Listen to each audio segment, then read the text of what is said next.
your ruler. Zod. Your lands, your possessions, your very lives will gladly be given in tribute to me.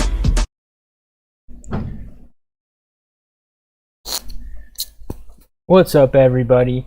So it looks like the Suicide Squad has been performing terribly at their box office numbers, which is, you know, predictable as hell, because when you got these movies coming out simultaneously in the theaters and streamable at home, of course you're gonna see massive hits to the numbers of people going to the movie theater to see it. Of course the box office is gonna suffer if people can just stream it at home.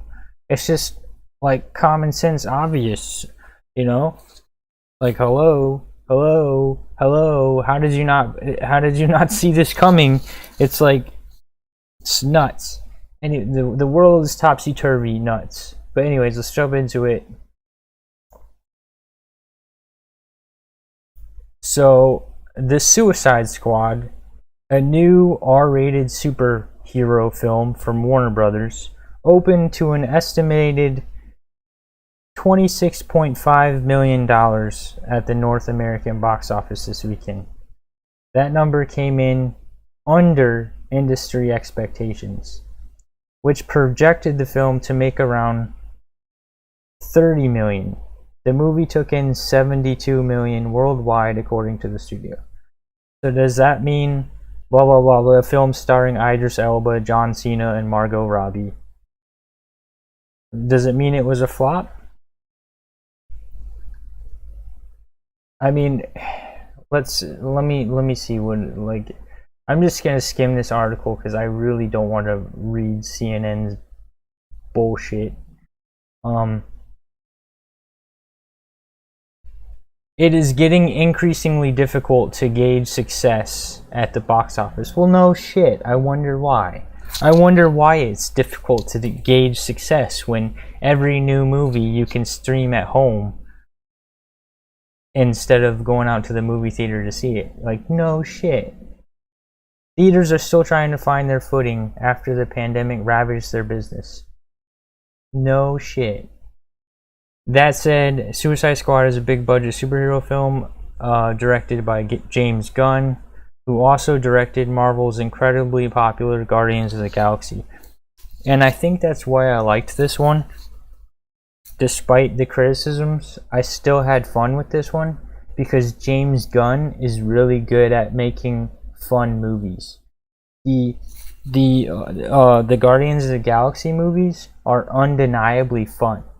They're like, everything about the Guardian, even if you don't like the plot of those movies, you can hardly, even if you don't even like comic book or superhero movies, I doubt anyone finishes Guardians of the Galaxy and can't say they had a little bit of fun with it. I'm just gonna skim the rest. Let's see. Blah blah blah blah blah blah blah blah. Posters may have scared some. I don't think that's it, though. I don't think that's the reason. They're trying to say in this article that the reason people aren't going to the movie theater to see the movie is because they're scared of COVID. No, that's not why. That's not why. I guarantee you the reason they're watching it at home is because people... Do you know how many people, me included, have wanted to watch new movies uninterrupted at home, being able to pause it and rewind it? And you know how many times I've dreaded going to see a new movie in the movie theater, and I'm like, damn it, I drank too much, I'm gonna miss something while I go to the bathroom.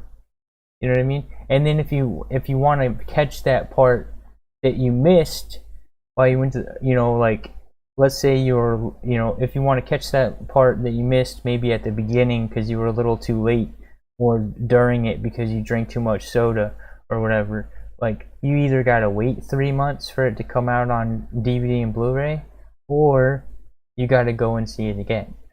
So, there's a whole other bunch of reasons why people would prefer to watch it at home. Another reason the film may have missed expectations is that it's a follow-up to 2016 Suicide Squad, and that film was poorly received. No, because even though that film was poorly received, people were still looking forward to this one. So that's not an excuse either, because people were looking forward to this one solely because it was directed by James Gunn. Not to mention that it's been hyped for 3 years. Fine, blah blah blah blah blah blah blah blah blah blah blah blah.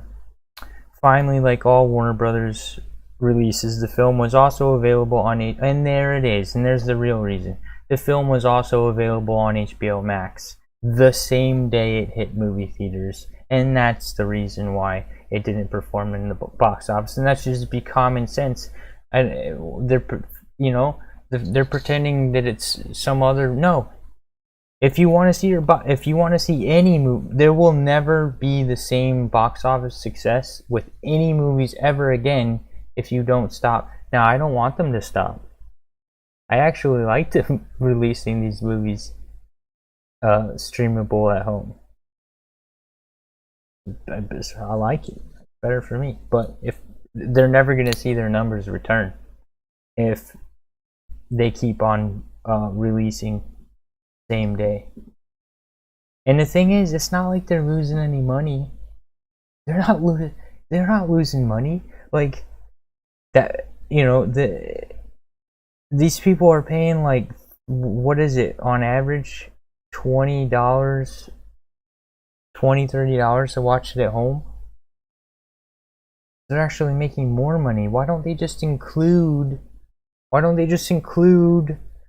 the streaming from home numbers into the box office numbers? It's not rocket science. No, that would be too simple. And then these fucking people, man. At the end of the day, it's not 2019 anymore, and the box office isn't the only way to judge if a film is a hit or not. No shit.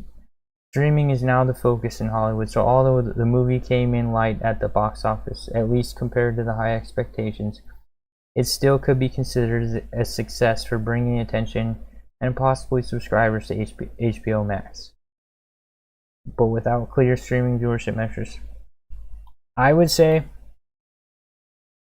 and then of course CNN has to throw in at the end. Look at this last part they had to in their article with, oh, you just got to throw that in at the end.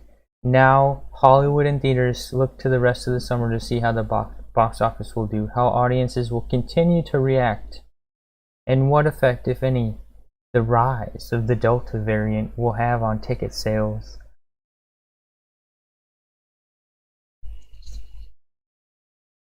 I had fun with the movie. I thought the movie was fun, but it definitely didn't live up to all the hype, because this movie's been hyped since like 2018, 2019. They were hyping this movie like, don't worry guys, we're gonna knock it out of the park with the Suicide Squad 2. And then originally it was going to be Suicide Squad 2. It's like, oh, don't worry guys, we'll make up for you in Suicide Squad 2. And then eventually Suicide 2 turned into, oh, well, it's not really going to be a direct sequel. It's just going to kind of be like a reimagining, but not a reboot, just like a reimagining. Like, it doesn't really erase the first one, but it's just kind of like a do-over. Which it was kind of what it was. It wasn't a reboot, but it was like a do-over while keeping a lot of it was a do-over while keeping a lot of the same characters. Because, the do-over as in all the same characters were there in the beginning, and then they killed them off right away. Oh, sorry, spoiler. They killed off almost everyone from the first movie right at the beginning. But yeah. Anyways, that's my thoughts. And this fucking humidity is killing the shit out of me. Hopefully the humidity will go away soon. Anyways.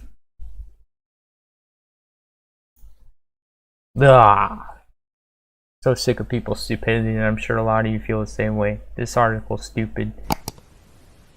Anyways, bye guys. Peace out.